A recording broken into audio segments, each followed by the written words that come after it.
Drum samples. So many people have an aversion to using drum samples, and it drives me nuts.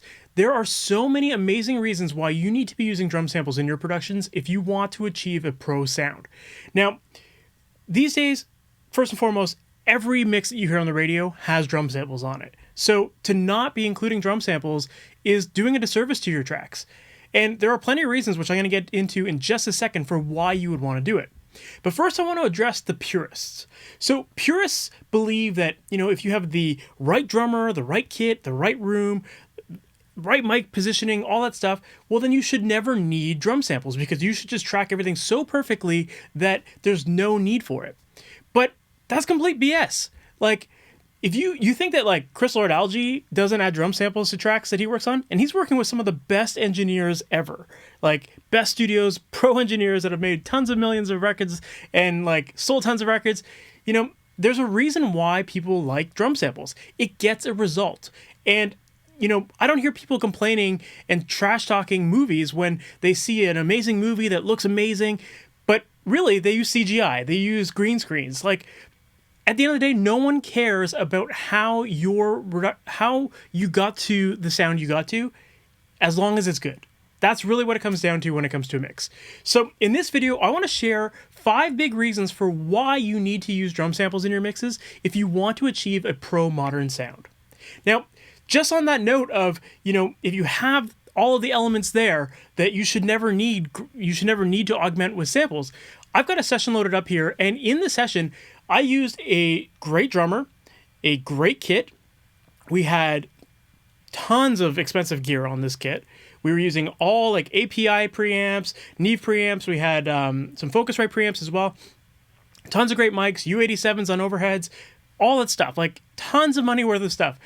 And we were also recording in a room that was designed by one of the top studio designers in Canada. So by all accounts, we had all of the right ingredients there. So I want you to first listen to this drum kit on its own, and then I'm going to throw in some samples just to hear how very quickly you can add samples and make your kit sound so much better. Now, there's no processing going on at all in this mix right now, so let's check it out and listen to the dry drums.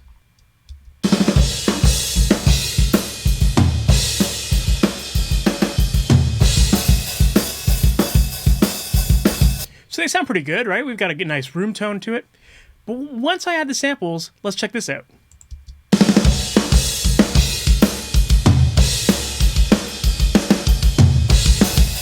That's just adding samples. That's a very quick fix to make these drums sound incredible and make them sound so much better and so much more album ready, right? So that's just a quick example that I wanted to show you there, that even with all of the right ingredients, sometimes just adding samples can make your kit sound so much better and get you the results much quicker. Again, there's no processing going on here. It's only the raw drums mixed in with some raw samples that haven't been processed, haven't been EQ'd at all. Just wanted to show you that as a quick example. So now let's dig into the reasons for why you should be using drum samples. Well, first and foremost, they allow you to have more clarity in your mix. Now, when you record real drums, you're going to run into things like bleed. Bleed is inevitable because so many drummers have tight drum kits and there's only so much room, right? And the microphones are going to pick up a lot of the stuff around it. So for example, your snare track, chances are you're going to end up with hi-hat bleed going on because usually the hi-hats are very close to the snare and the mic is kind of wedged in between the two. So typically you're going to get hi-hat bleed. But let's listen to these tracks and let me just bring up or solo the snare drum track on its own.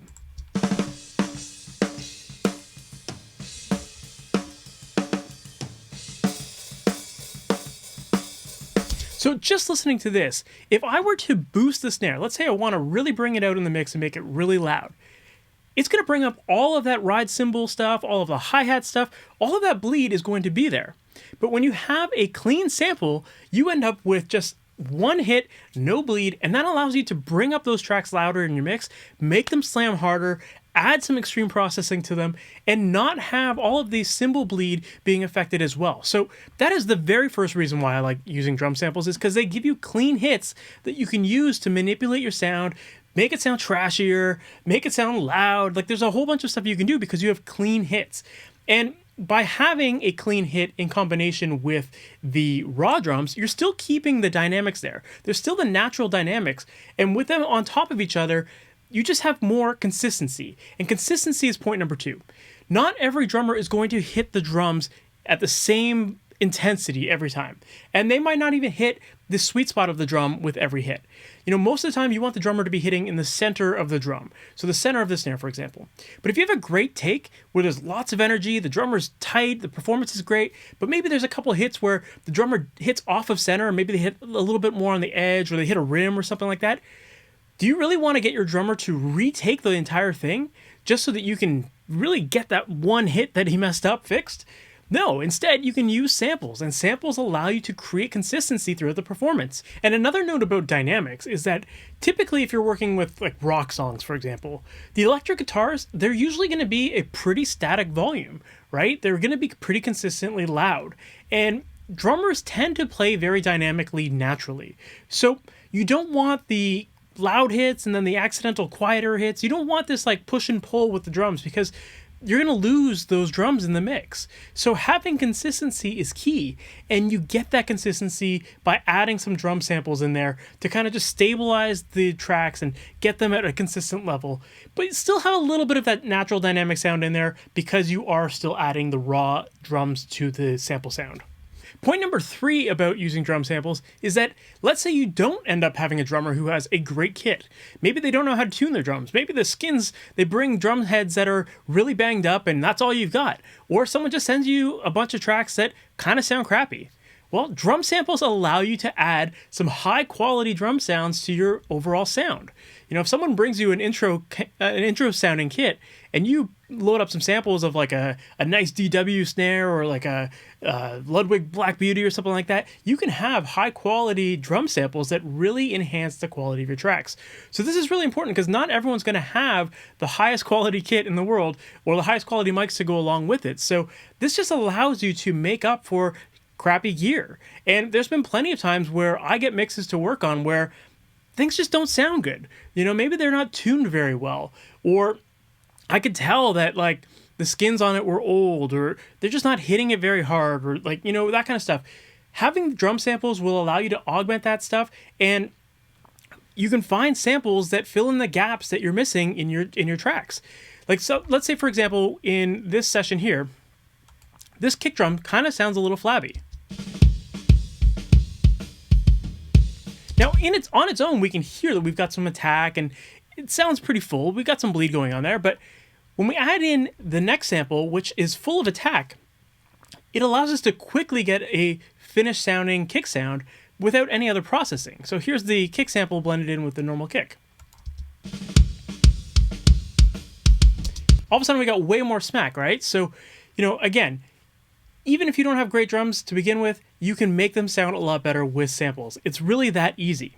Reason number 4 for why you should be using drum samples in your tracks is that if you have a crappy room, or you're recording in a small bedroom or a basement or something that just doesn't really have a lot of natural ambience to it, you can use room drum samples to enhance your sound and get a larger sound and a lot more of a pro sound.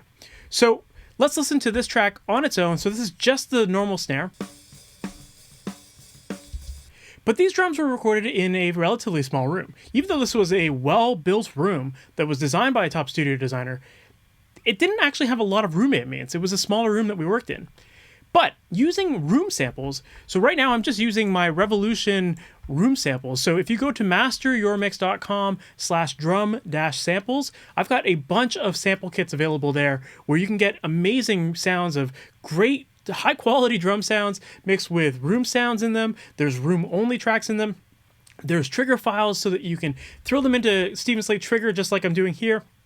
Or you can enter them manually using the one-shot files. There's a lot of different things you can do with these sample kits. But right now I've just got this room sample here. And let me just play this for you so you can hear it. It's literally just a room sound. And what we're going to do is we're going to augment this with the natural sound of the snare.